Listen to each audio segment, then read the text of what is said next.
Around the year 1000, the North Atlantic roared with wind and ice. Across those gray waters, wooden longships sliced through the waves, their dragon heads glinting in the pale sun. They were the Norsemen, the Vikings, fierce sailors from Iceland and Greenland, led by a man named Leif Erikson, son of Eric the Red. Leif's father had been in exile twice, first from Norway, then from Iceland, pushed ever westward until he built a new life in Greenland. But Leif wanted more. He had heard rumors of a land beyond the sea, a place where wild grapes grew and the sun lingered longer than it should, a place no Norseman had ever seen. He gathered a crew of 35 men and women and set sail into the unknown. No compass, no map, only faith and the northern stars to guide them. Weeks passed. Storms shattered sails. Waves swallowed smaller ships whole. Yet one morning, as the fog lifted, a coastline appeared, green and golden, with endless forests and rivers that shimmered in the dawn. They had found it, a new world, long before Columbus was even born. Leif named the land Vinland, the land of wine, for the wild grapes and fertile soil. They built wooden halls and turf-roofed houses. They hunted, fished, and explored. Here, at the edge of an unknown continent, the Vikings had become the first Europeans to set foot on North American soil. Centuries later, on a remote shore in Newfoundland, Canada, the truth would be rediscovered. A place called Meadows, a name now carved into history. Archaeologists digging through the cold earth uncovered the proof. Iron nails, a bronze cloak pin, and timber walls built in the Norse style. Carbon dating revealed the shocking truth. The settlement was over 1,000 years old. Around the year 1000, exactly when Leif Erikson's voyage was said to have taken place. For generations, scholars had dismissed the Viking sagas as legend, fanciful tales told by Icelandic poets. But the soil told a different story. The Vikings had reached America, and they had done it 500 years before Columbus ever set sail. The Norse called the place Vinland, but it was more than a name. It was a dream, a vision of life beyond the known world. They traded with the native peoples, likely the ancestors of the Beothuk, exchanging furs for metalwork and tools. But the land was not kind. The winters were harsh, the forests endless. The native tribes watched them carefully, unsure if these pale-skinned strangers came as friends or conquerors. Tension grew. The Norse soon realized that even their courage could not tame this wild frontier. And so, after a few short years, they packed their ships and left, leaving behind nothing but silent huts, iron tools, and the ghost of their ambition.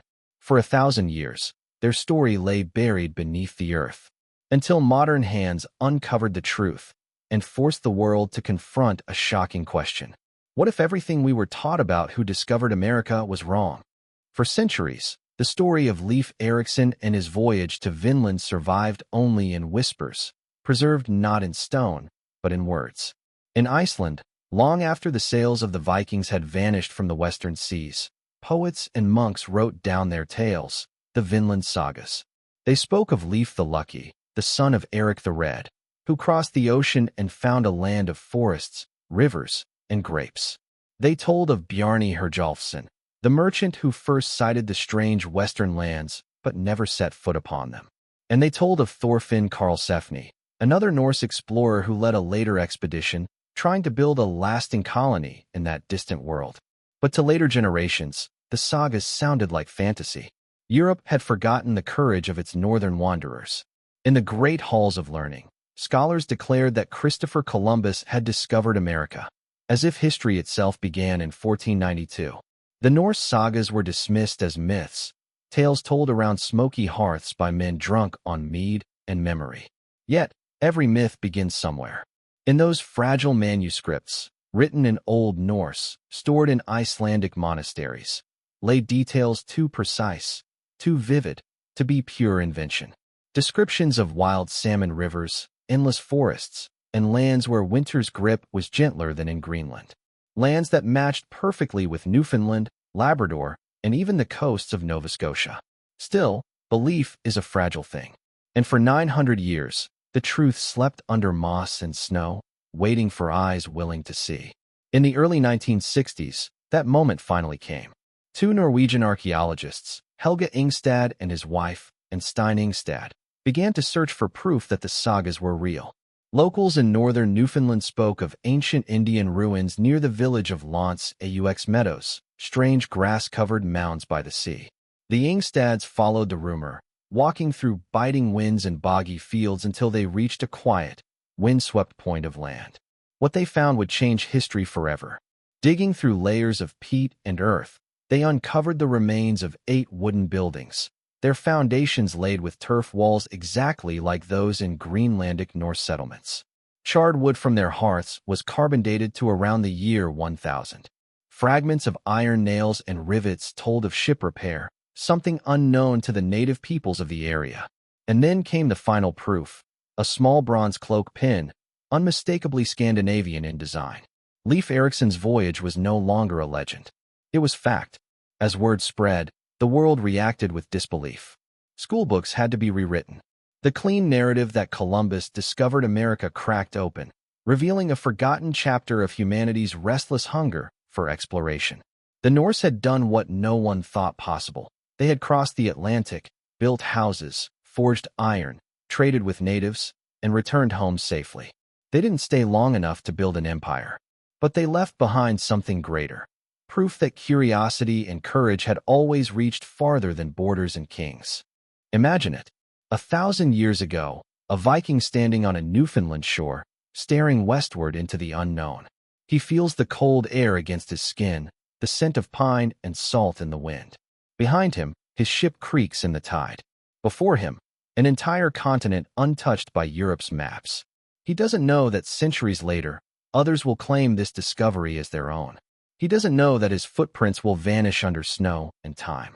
But for that one moment, Leif Erikson and his crew stand on the edge of 2 worlds, the old and the new, and the world itself changes silently. Yet the mystery doesn't end there. Archaeologists believe Vinland may have stretched far beyond Lance aux Meadows, perhaps even down the coast of modern-day Nova Scotia or New England. Some scholars say the Vikings sailed farther south, chasing warmer lands and richer forests. Others argue that Leif's settlement was only a base camp for exploration. The truth remains hidden, scattered across the Atlantic's cold breath. But one thing is certain. The Norse were here, and they left behind echoes that still call across the centuries. For 1,000 years, Leif Erikson's name drifted through history like a ghost. The sagas survived, but belief did not. By the Middle Ages, Europe had forgotten that anyone had ever crossed the Western Sea before Columbus. And when the New World was finally discovered in 1492, no one thought to ask if someone had been there first. Leif's story became a legend told only in the far north, in Icelandic longhouses, where firelight flickered over carved wooden beams. Children listened to tales of their ancestors who sailed beyond the edge of the world. But outside those icy shores, the world turned its gaze south, toward Spain, toward Columbus, toward empire. The Norse were forgotten, their truth buried beneath centuries of doubt and pride. Centuries later, when the sagas were translated and spread through Europe, scholars scoffed. How could the Vikings have crossed an ocean without compasses or modern ships? How could such a feat have gone unrecorded by the great powers of Christendom? To the historians of the time, the very idea was laughable. And yet, the sagas had never lied. Their words remained unchanged, patient, waiting. Leif sailed from Greenland to lands he called Helluland, Markland, and Vinland. He found self-sown wheat, wild vines, and great forests. These were not fantasies. They were observations, precise, geographic, real. Still, the myth of Columbus as the first European in the New World was too powerful to break. Empires had been built on that story. Columbus was not just an explorer, he was a symbol. To challenge him was to challenge history itself. But in the quiet corners of academia, a few scholars began to ask the forbidden question. What if the sagas were true? In the early 20th century, new evidence began to whisper from the north. Fishermen in Newfoundland had long found strange objects in the soil, metal nails, bits of worked wood, fragments of iron that did not belong to native peoples. Local legends spoke of foreign builders who came from the sea and vanished. The pieces were there, scattered like breadcrumbs through time, but no one had yet connected them. Then came Helge Ingstad, a Norwegian explorer, rugged, quiet, persistent. He believed the sagas held truth, if only one could read them with both history and instinct. In 1960, he and his wife and Stein arrived at the tip of Newfoundland, following old maps and local stories. And there, on the wind-beaten shore of Lance aux Meadows, they found what no one had dared to imagine. Proof that the sagas were right. The discovery struck the world like a thunderclap. For the first time, the world had to confront the possibility that history's proudest story, the discovery of America, had begun 5 centuries earlier in the hands of a Viking. The soil told the truth. Blacksmithing forges, iron rivets from ships, the pattern of Norse longhouses identical to those found in Greenland. Even a small stone oil lamp, the kind used by Viking women 1,000 years ago. It was undeniable. The Norse had built a settlement on American soil. They had lived, worked, traded, and then vanished. The news reached headlines around the world. Textbooks were rewritten. Museums rushed to display the artifacts. And suddenly, Leif Erikson, once a figure of myth, became a man of fact. In the United States, the echoes of pride reached far. Scandinavian immigrants, long mocked as dreamers, now held proof that their ancestors had reached the New World first. Monuments to Leif Erikson rose across America, in Boston, in Seattle, in Chicago. His name was finally spoken with reverence. But beneath the celebration lay a quiet truth. The Vikings had not come to conquer. They had come, stayed briefly, and left without bloodshed. Unlike the empires that would follow, their discovery brought no war, no plague, no colonization. Only footprints and memory. In that difference lies something profound. Leif Erikson's voyage was not about empire. It was about curiosity, the same restless hunger that had driven his father across the sea and his ancestors before him across frozen lands. The Norse had always followed the horizon, and when they reached the edge of the world, they looked beyond it and sailed. Today, when you stand on that lonely shore in Newfoundland, the wind still carries the same sound it did 1,000 years ago. The crash of the surf, the cry of seabirds, the whisper of something ancient. You can almost see them, the longships anchored in the bay, the smoke rising from turf huts, the figures moving between firelight and fog. For a brief moment, the past breathes again, and you realize that the story of discovery, of courage, of human longing, did not begin in 1492. It began here, 1,000 years ago, on the edge of the world. The wind that once carried the Vikings across the Atlantic would one day erase their footprints. Vinland, the land they had discovered, the land they had dared to build upon, vanished from memory, not through war, but through silence. For a few short years, the Norse settlement at Lance aux Meadows thrived. Timber halls echoed with laughter, and iron rang from forges. They hunted in the forests, fished the icy bays, and traded with the people they called Skraelings, the native inhabitants of this vast, untamed world. To the Norse, the Skraelings were strange, quick, and unpredictable. They spoke a language the Vikings did not understand. At first, there was peace, curiosity even. Trade flowed, furs for metal, meat for tools, but the peace was fragile.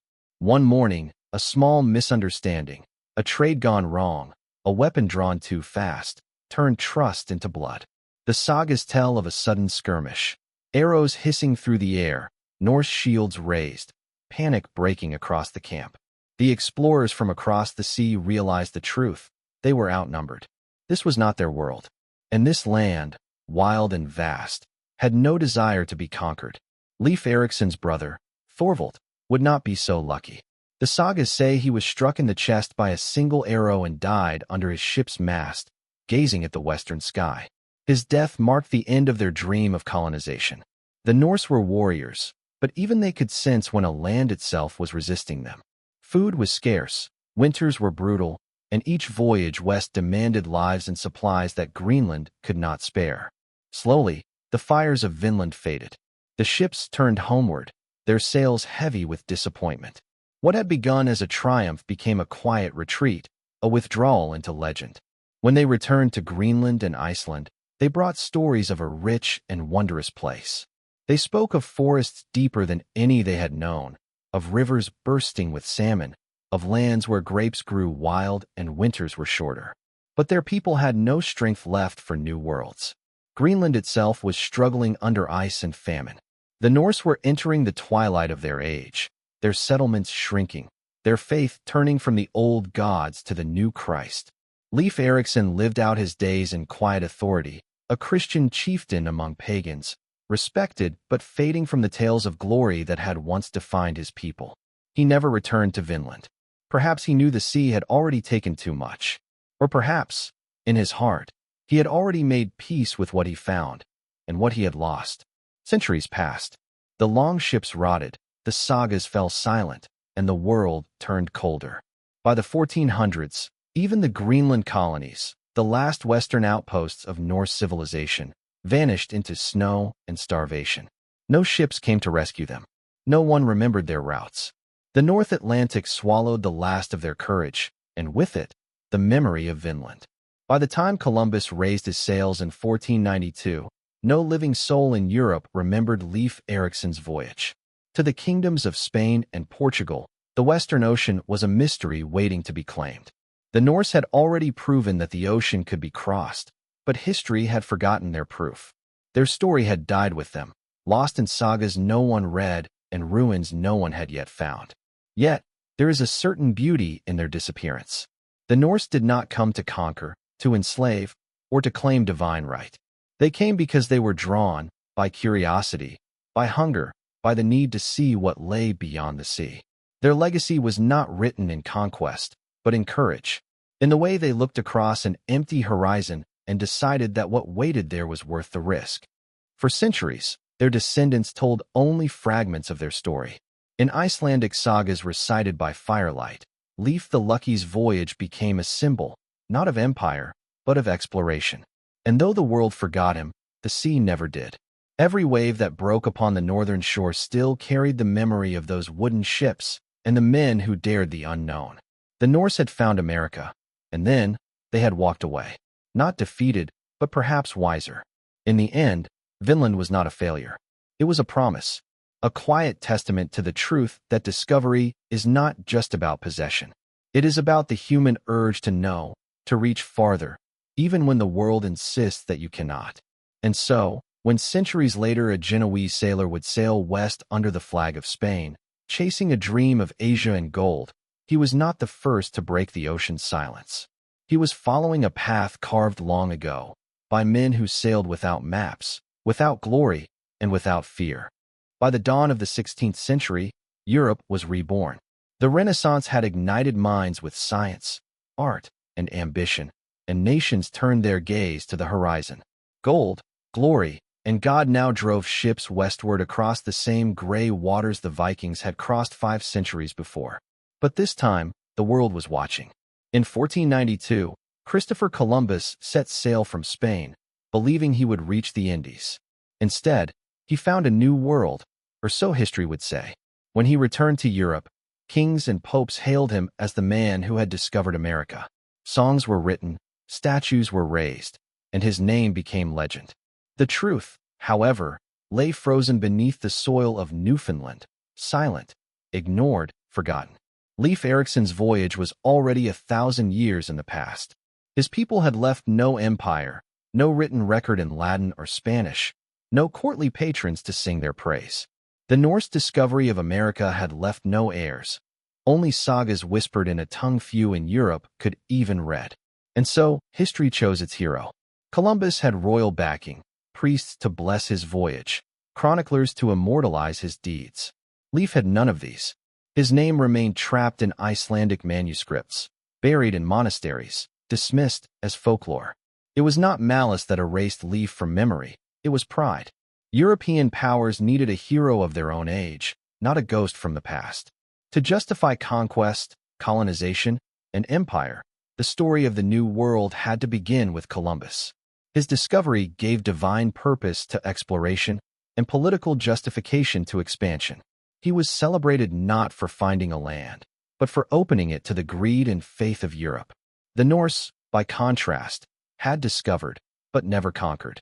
They came, saw, survived, and left. Their story had no riches, no empire, no victory for kings to boast of.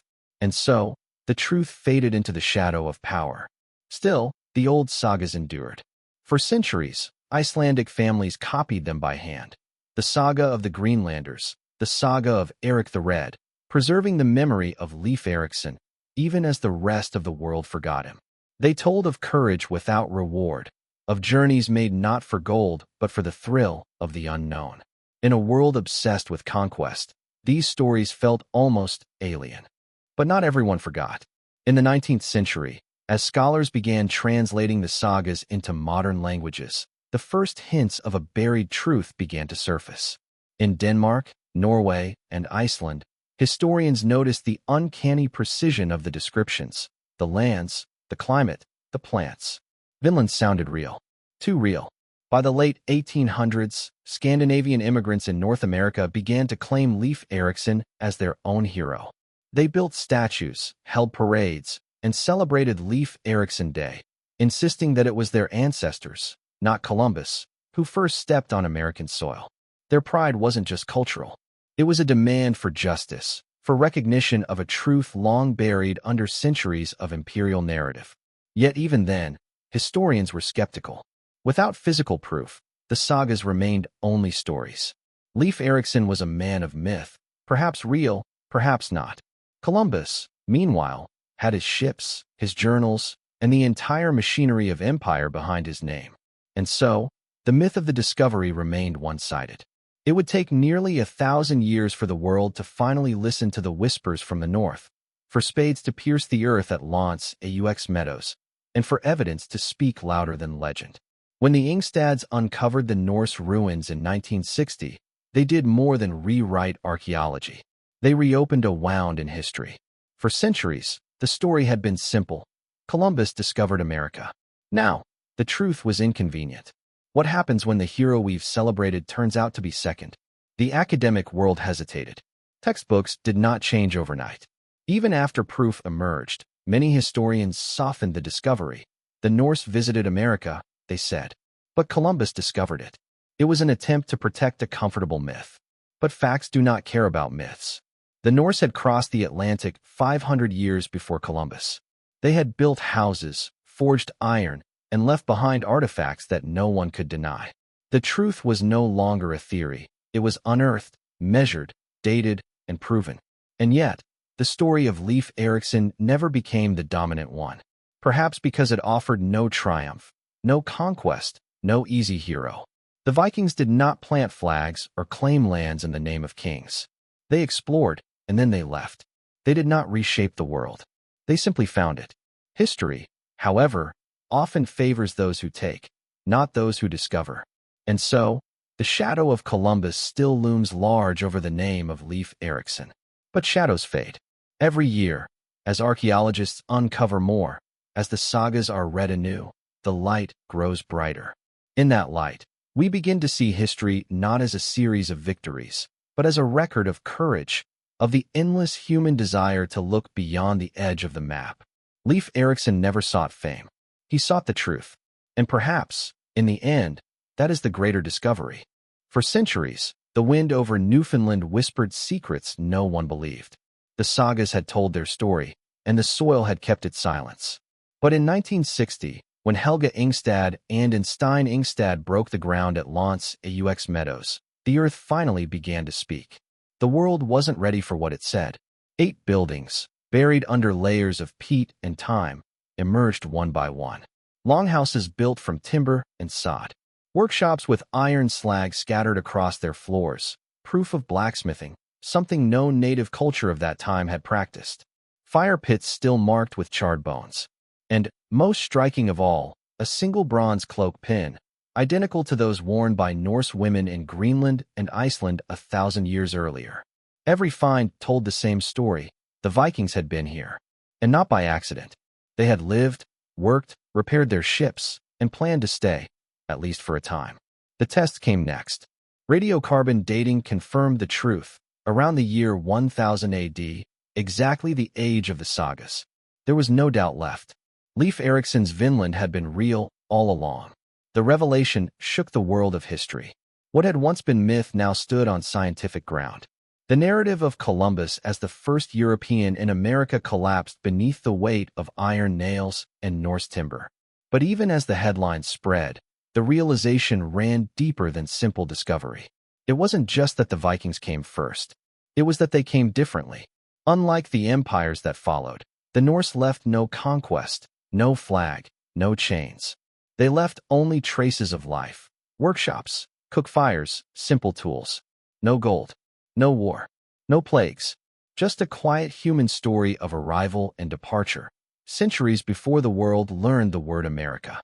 In the following decades, archaeologists returned again and again to Lance aux Meadows. Each dig revealed new fragments, wood shavings, a spindle whorl for spinning wool, fragments of bog iron, all unmistakably Norse. The pattern of life they painted was humble yet astonishing. A small outpost at the edge of the known world, built not for conquest, but for exploration and survival. Even more extraordinary, further research suggested that Vinland might have extended southward, perhaps to the Gulf of St. Lawrence, or even as far as modern Nova Scotia. Some archaeologists believe that Leif's crew explored multiple coasts, mapping, harvesting timber, and returning home with stories too grand for others to believe. The saga's descriptions of wild wheat, grapes, and a milder climate align more closely with regions far south of Newfoundland. Vinland, then, may not have been one place. It may have been an entire stretch of North America, a land so vast it could only be hinted at in words. Still, skepticism lingered. Many historians, steeped in centuries of Eurocentric storytelling, resisted rewriting the past. They argued that Columbus's voyage had connected the old world and the new, that the Vikings, having left no lasting mark, did not truly discover America. But that argument missed the point entirely. Discovery is not ownership. It is the act of reaching beyond the horizon, of stepping where no one from your world has stepped before. And by that measure, Leif Erikson and his crew had done exactly that, 500 years before Columbus's sails ever filled with wind. The Norse may not have changed history in their time, but history, in time, would come to change for them. In 1978, UNESCO declared Lance aux Meadows a World Heritage Site, recognizing it as the first known European settlement in the Americas. The name Vinland once again carried weight, not just in legend, but in stone and soil. Visitors from around the world came to stand on that quiet northern shore, where the grass sways over ancient ruins and the sea murmurs like a memory. They come not to see monuments or glory, but to feel something far more human, the echo of courage. The sense that, long before maps and empires, there were men and women who dared to believe the world was larger than anyone imagined. And still, the earth keeps its secrets. Even today, archaeologists suspect that more Norse sites lie hidden across the Canadian coast, small camps, ship shelters, perhaps even temporary settlements lost to time. Satellite scans have found traces of unusual soil patterns and buried structures, suggesting that Leif Erikson's journey may have gone farther than any saga described. The search continues. Every shovel, every discovery, is a whisper from the past, reminding us that the story of exploration didn't begin with empire, but with curiosity. Standing there, where the Atlantic wind bites and the horizon blurs into gray, one can almost see them. The longships anchored in the bay, the men hauling timber through the mist, the women tending fires, shaping wool into thread, their laughter mixing with the cry of seabirds. 1,000 years ago, they looked across the same sea we see now. They saw the same sky. And beneath that sky, they built the first bridge between two worlds, not with conquest, but with courage. The story of Leif Erikson and Vinland is not a tale of empire. It is not written in blood or gold. It is written in wind and water, in the quiet defiance of those who dared to look beyond the map. When the Norse longships slipped across the North Atlantic, they were not following kings or prophecies. They were following instinct. The same restless spirit that once carried humanity out of Africa, across ice, deserts, and oceans. In that sense, Leif Erikson was not just a Viking explorer. He was a mirror of us all, proof that curiosity is older than conquest. 1,000 years have passed since his ship touched the shores of North America. Empires have risen and fallen. Maps have been redrawn. The world has changed beyond recognition. But the courage that drove those wooden ships westward still burns in the human heart. Today, when you walk the windswept fields of Lance aux Meadows, there are no monuments of stone or marble, only earth and silence. Grass sways over the ruins of longhouses. The Atlantic murmurs nearby, endless, unchanged. And yet, if you stand there long enough, you can feel it, a pulse, faint but certain. The heartbeat of a story that refuses to die. It whispers, "We were here." And that whisper matters. Because for centuries, the story of discovery belonged only to those with power, to kings, conquerors, and chroniclers who wrote their version of the truth. But history, when told honestly, is not a tale of domination. It is a record of courage. And Leif Erikson's courage stands as one of humanity's purest acts of exploration. In recent years, his name has begun to rise from the shadows. Statues of Leif stand now in Reykjavik, Oslo, Seattle, and Boston. October 9th, Leif Erikson Day, is celebrated across North America, honoring not conquest, but curiosity. In classrooms and documentaries, the narrative has begun to shift. Children learn that long before Columbus, wooden ships carved with dragons had already crossed the ocean, carrying men and women who believed the world could be reached by courage alone. It's not just a correction of fact. It's a restoration of balance, the understanding that history is not a single story, but a chorus of them. Some loud, some quiet, some buried for 1,000 years before they are heard again. When the Ingstads uncovered those Norse ruins, they didn't just prove the sagas true. They reminded the world that truth, no matter how deeply buried, always finds its way to the surface. And in that truth lies a lesson far greater than who came first. Discovery is not about ownership. It's about vision, the courage to imagine something beyond what is known. Leif Erikson's voyage didn't reshape politics or redraw maps, but it reshaped what it means to be human, to question, to wander, to seek. Imagine him now, Leif, standing at the edge of a northern shore, the sky bruised with twilight. Behind him, his ship rests on the sand, its hull scarred from storms. Before him, the vast unknown stretches westward, silent, endless, alive. He closes his eyes and listens. The sea breathes. The world feels larger than ever. He does not know that his name will vanish for centuries. He does not know that another man will take the glory.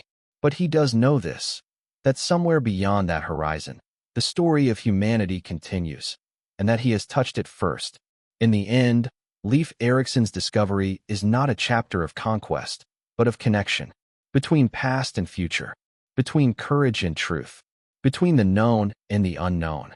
The Norse came, they saw, they left, but their spirit remained, embedded in the very idea that the horizon is never the end. And every explorer, every thinker, every dreamer who dares to reach farther, follows in the wake of those silent ships. 1,000 years later, as the wind still howls across the Atlantic, the sea keeps its secrets and its stories. Among them, one remains clear. Long before Columbus claimed the New World, the Vikings had already stood upon its shores, looked into its forests, and whispered to the wind, "We found it."